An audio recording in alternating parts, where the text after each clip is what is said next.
Oke, salam. Ya sekarang kita sudah masuk ke hari ke-13 di tanggal yang ke-19 Mei. Oke. Kita akan lanjutkan ke Kejadian 4. Kita akan bagi juga Aku akan bagi ke beberapa part. Kali ini kita dari Kejadian 4 ayat 1 sampai 8. Oke, kita langsung baca aja.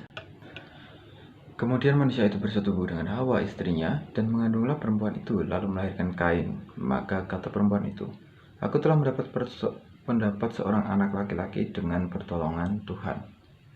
Oke, pasal ini diawali dengan sebuah momen yang membahagiakan, yaitu kelahiran dari seorang anak pertama, ya, seorang anak sulung, yaitu yang pertama, yang benar-benar pertama, karena sebelumnya belum pernah ada anak selain Kain gitu ya. Ini kan anak Hawa dan Adam yang pertama.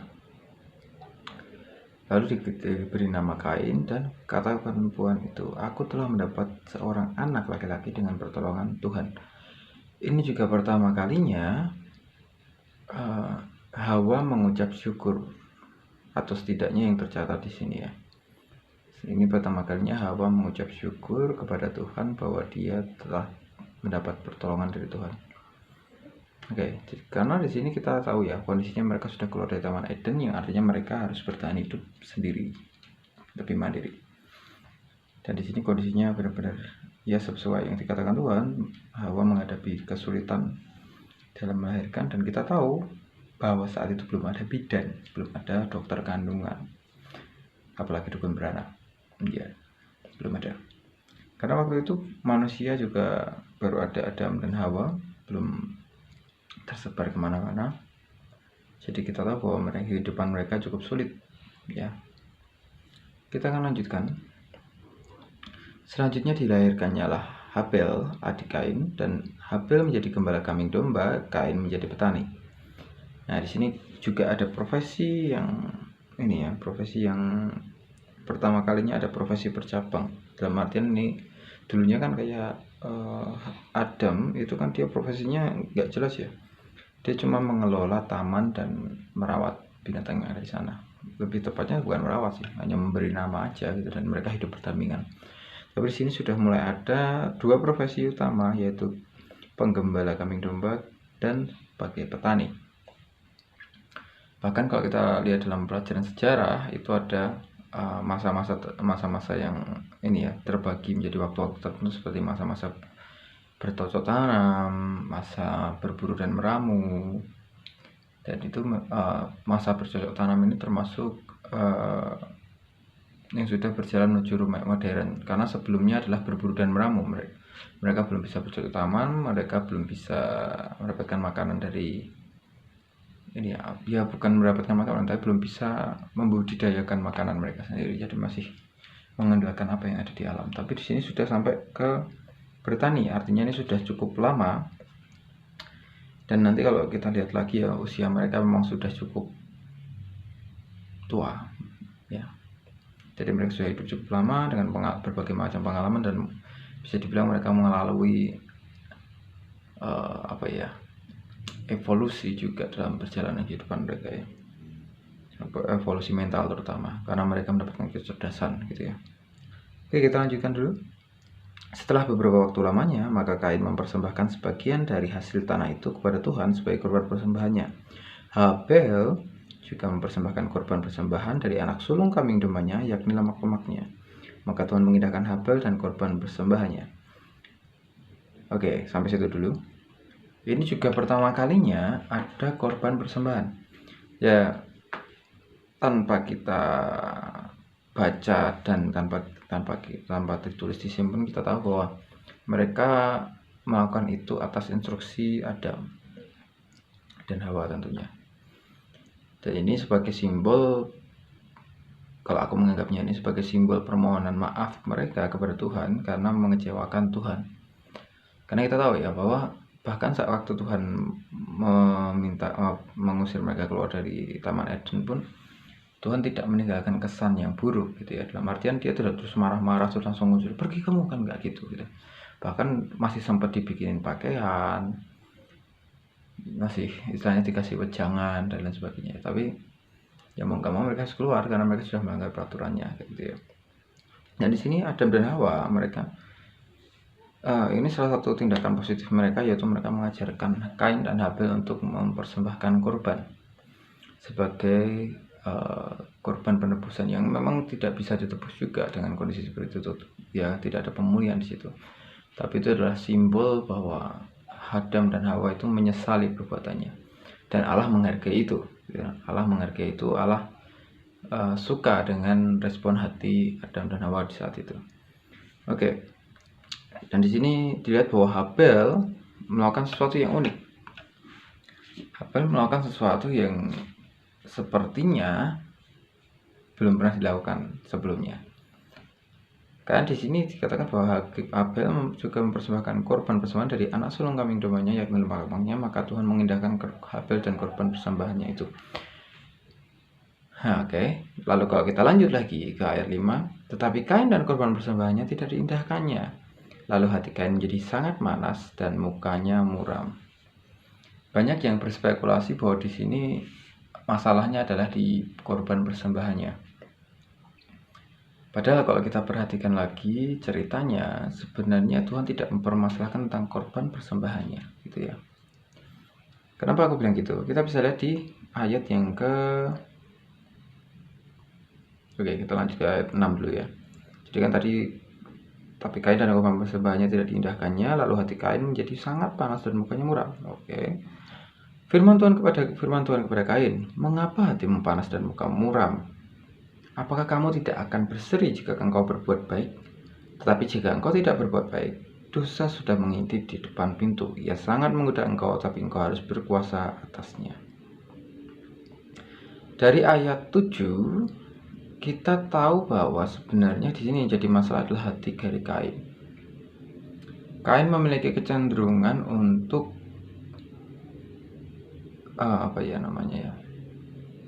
memiliki pride yang tinggi atau memiliki kebanggaan yang tinggi. Apalagi dia sebagai anak sulung pertama, gitu, anak sulung pertama di dunia, gitu kan, belum ada anak sulung sebelum dia. Jadi dia merasa bahwa dia yang seharusnya memimpin, gitu kan, dia seharusnya memberi contoh. Tapi di sini dia istilahnya kayak kagul atau kecewa sama Tuhan itu, loh, kok Habel kok diterima gitu. Tapi dia tidak menyadari bahwa sebenarnya Tuhan menerima persembahan Habel karena Habel mempersembahkan korban tanpa memikirkan hal-hal semacam itu. Habel mempersembahkan apa yang terbaik dari ternaknya. Habel nggak peduli dengan apa yang dipersembahkan sama Kain, gitu ya. Tapi di sini Kain menjadi istilahnya dia mengecewakan Tuhan karena hatinya tidak terpaut pada korbannya, gitu. Jadi apa yang ia korbankan itu tidak mengikat hatinya, gitu. Itu tidak ada hati di situ, tidak membawa perasaan apa-apa dalam korbannya, gitu ya. Makanya waktu ini Tuhan ngomong lagi kan, apakah kamu tidak akan berseri jika engkau berbuat baik? Loh, kamu tuh lagi berbuat baik loh, kamu melakukan sesuatu untuk menyenangkan hatiku, kok kamu nggak senang?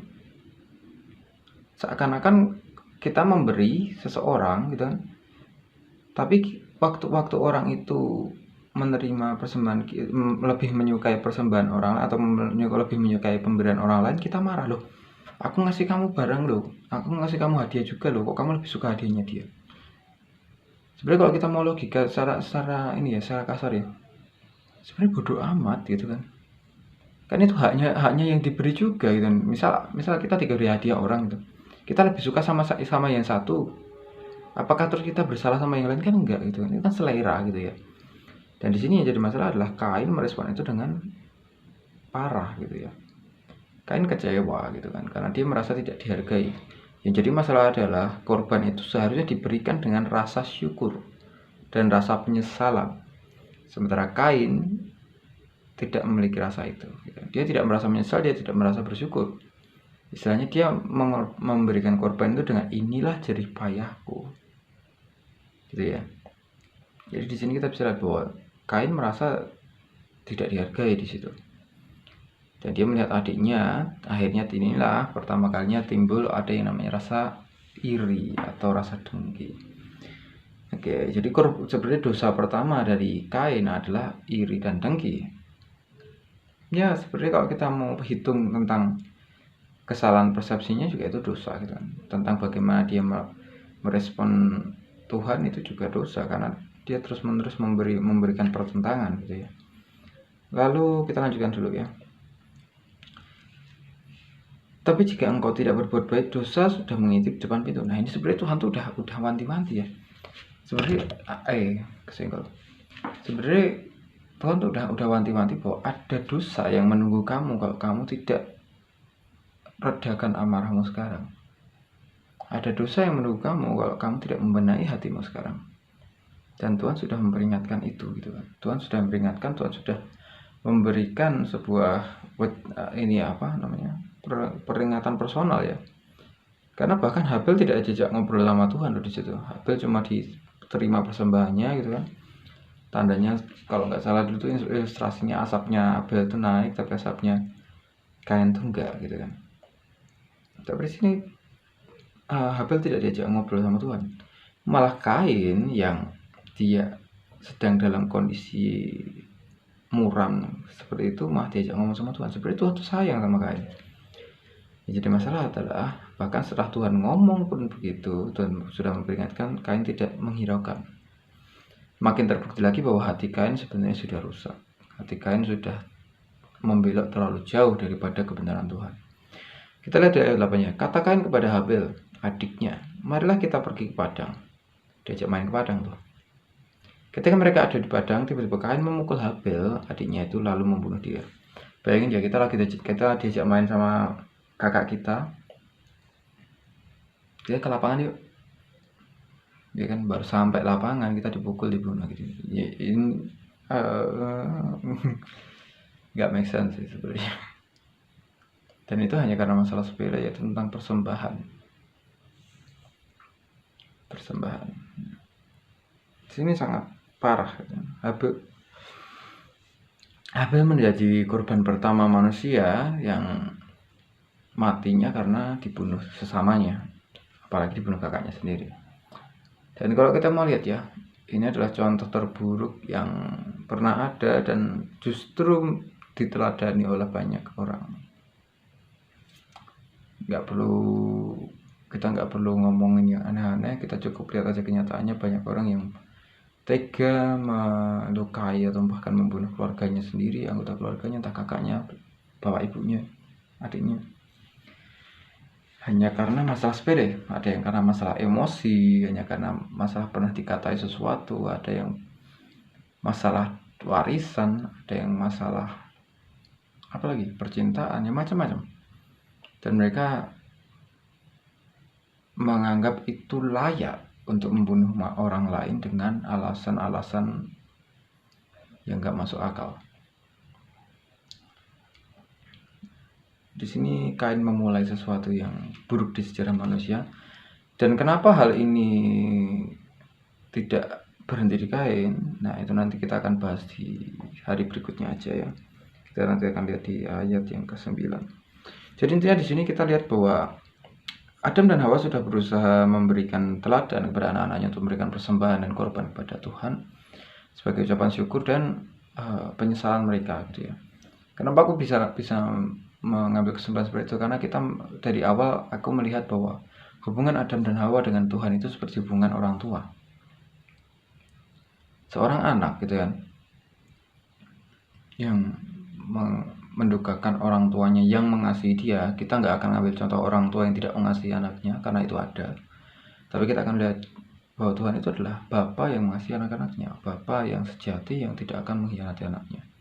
Di sini kita sebagai anak yang durhaka, kita yang tidak tahu berterima kasih pada Tuhan. Adam di sini, Adam dan Hawa menyadari bagaimana sulitnya mereka hidup di luar Eden, dan mereka baru bisa bersyukur, wah ternyata dulu Tuhan menempatkan kita di Eden tuh enak ya.